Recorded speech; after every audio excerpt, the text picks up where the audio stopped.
Labdien! Mani sauc Jānis Zaržeckis, esmu plastikas ķirurgs un mana specialitāte ir plastiskā, rekonstruktīvā un rokas ķirurģija. Un šoreiz es varbūt varētu jums pastāstīt atbildes uz biežāk uzdotajiem jautājumiem, ko man bieži jautā gan man pacientu konsultācijās, gan arī sociālos mēdījos sūta jautājums, uz kuriem pacientiem interesē atbildes. Un varbūt šis būtu veids, kur varētu dabūt informāciju par to, kas tad interesē pacients. Un viens no šādiem jautājumiem, ko man tā tīri interese pēc prasa, kādas operācijas tad visbiežāk dara pēdējā laikā un kādas mainās tās tendences un kas ir biežāk veiktās plastiskās operācijas. Ja runa ir par mūsu klīniku Ādažos, tad var teikt, ka pēdējā laikā pirmās divas vietas, tas ir tāds strīdīgs jautājums, ko vairāk kā mazāk pirmo vietu drīzāk es varētu teikt, kad ieņem operācijas, kas maina izskatu un maina vecumu, ja varētu tās nosaukt par novecojošu sejas operācijām. Tās ir gan augšējo, gan apakšējo plakstiņu operācijas, kas noņem lieko ādu ar plakstiņiem un uzlabo acu izskatu. Tās ir facelift operācijas, kas maina sejas ģeometriju un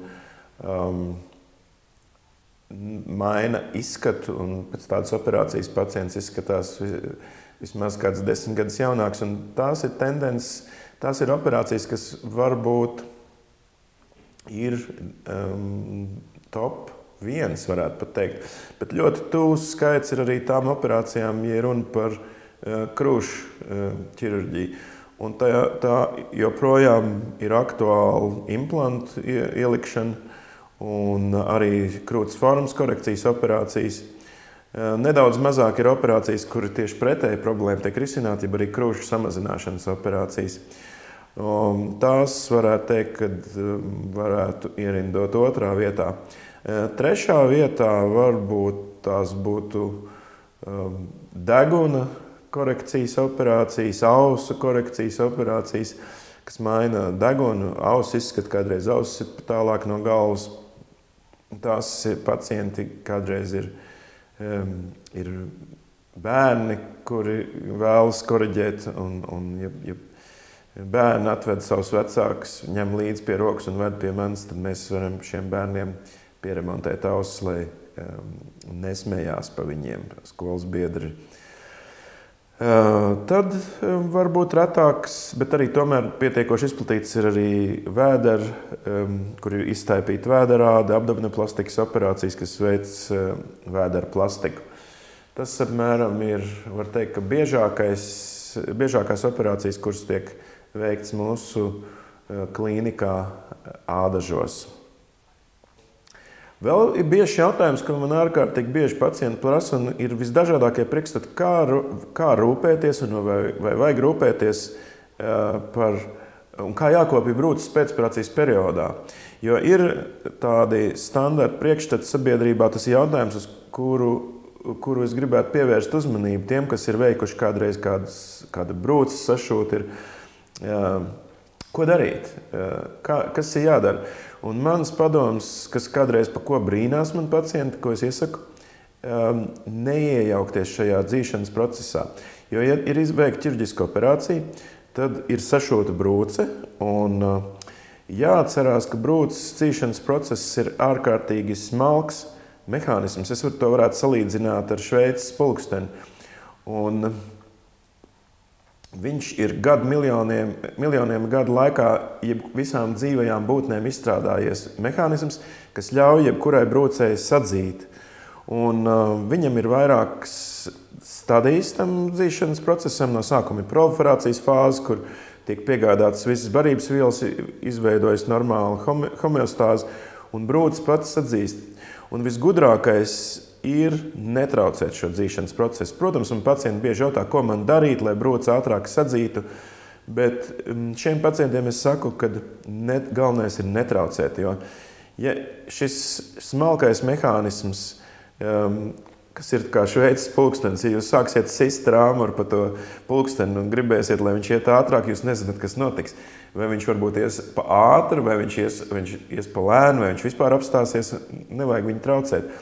Jo dabā šis process ir atstrādāts, un man pieredze rāda to, kad labāk ir netraucēt. Un tie, kuri neko nedara nekādas, pirmkārt, es aizliedzu pacientiem lietot dezinfekcijas līdzekļus, kuri bieži vien šai maigai brūcei dod apdegumu ķīmisku, un viņi būtiski bremzē. Viņi izjauc to balansu, kas ir nepieciešams, lai šie smalkie procesi varētu notikt.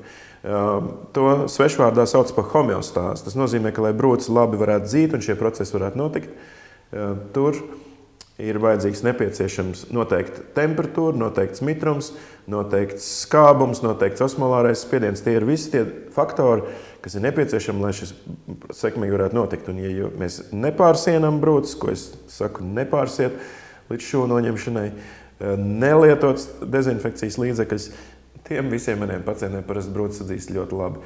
Un, ja kāds zvana man un sūdzās, ziniet, doktori, man tur brūce iekaist un pūžņo, es vienmēr prasu, ko jūs darījāt.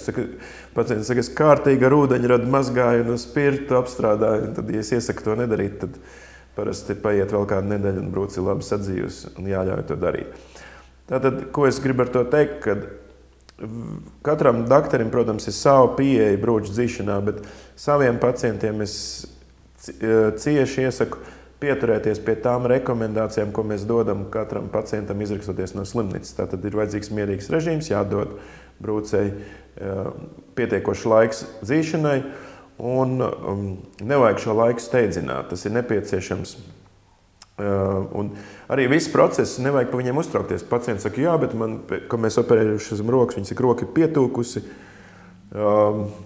Tūski ir normāls sastāvdaļa brūces dzīšanai, jo tas ļauj labāk piegādāt barības vielas, nepieciešamās konstrukcijas materiāls, lai varētu audu proliferēt un brūces slēgt un veidoties rētaudu.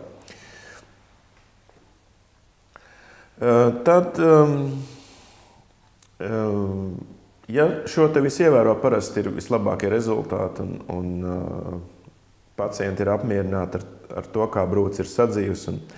Tad vēl interesanta lieta, ko bieži man nāk pacienti un uzdod jautājumus par ētām. Un man bieži pacients nāk pie manis ar vēlmi, lūdzu noņemiet, doktori, man rēti, jūs esat plastiskais ķirurgs, un viņi lasījuši bieži internetā informāciju, kad rētas var tur ar lāzeru slīpēt un var viņas visādi apstrādāt vai likvidēt. Patiesība ir tāda, katram cilvēkam, kam ir ēta, ir jāsaprot, ka visdrīzāk rētu likvidēt nevarēs. Protams, vajag konsultēties ar plastikas ķirurgiem, jo rētas ir visdažādāko veidu. Ir hipertrofisks rētas, kur pa daudz rētaudu izauguši, ir atrofisks, kurus var redzēt tā kā tādi iekrituši bedri. Tās ir kaut kādas metodas, kuras var ķirurgi ieteikt, lai uzlabotu rētu izskatu.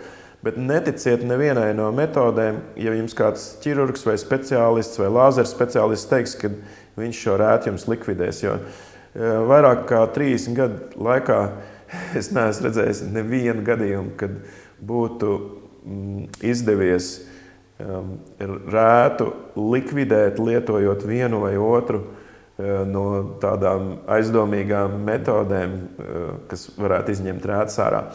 Ir, protams, izņēmumi.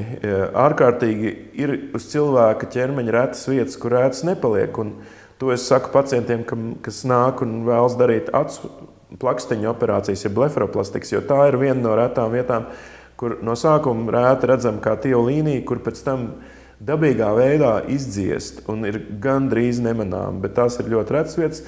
Jebkura cita vieta pacientam pēc operācijas atstās rētas. Un ir viņas skaidri jāapsaka pacientam.